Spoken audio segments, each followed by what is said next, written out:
Bonjour tout le monde, j'espère que vous allez bien. Un petit coucou pour vous mettre au courant que pendant l'été, moi et mon co-animateur Manuel Xavier, on a débuté des podcasts sous le nom de l'expérience d'être soi qui va toujours avec mon centre pour aider les hommes.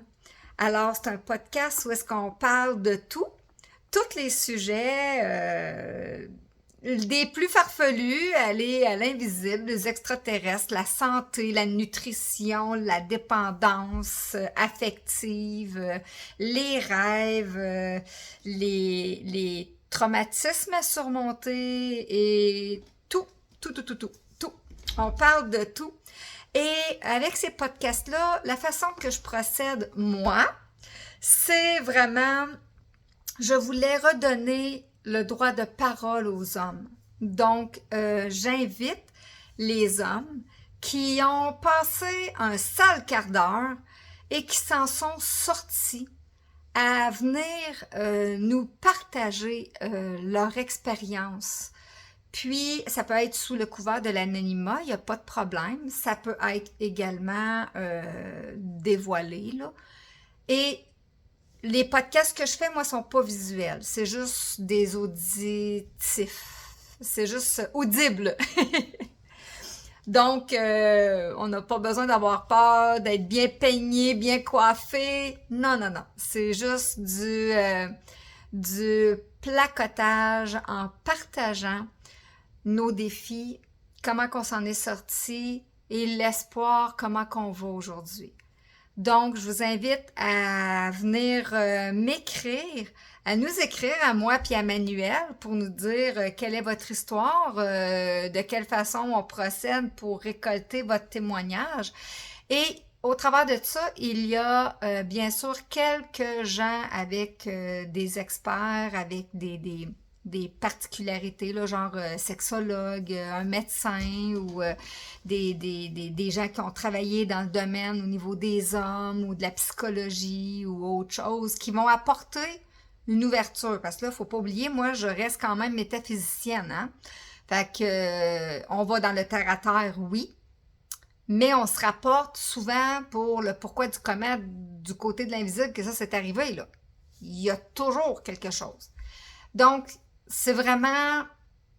Je vous invite à venir nous raconter ça et ce n'est pas obligé d'être que des hommes.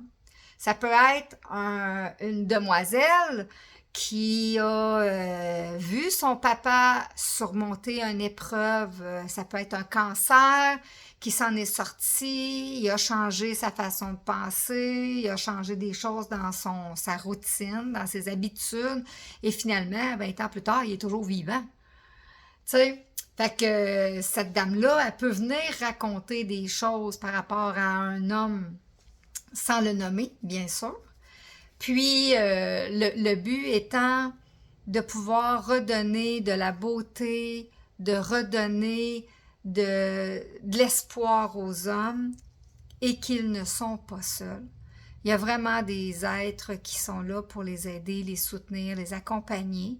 Moi, j'en fais partie, Manuel en fait partie, puis il va y avoir d'autres gens bientôt. Il y a des choses qui se mettent en place. Et on est toujours aussi sur YouTube, c'est sous le nom de l'expérience d'être soi. Et pour qu'est-ce qui est de notre centre pour aider les hommes, on est toujours à la recherche d'un lieu. Parce que la première fois, il est arrivé des choses hors de notre contrôle et on est à la recherche d'un nouveau terrain. Donc, les critères pour le nouveau terrain, c'est sûr, il faut être en nature, en forêt, en montagne. Ça prend un plan d'eau, pas juste un petit ruisseau, là, mais un bon plan d'eau, une petite rivière ou quelque chose qui est là à l'année, ou des lacs artificiels. Un bâtiment ou deux.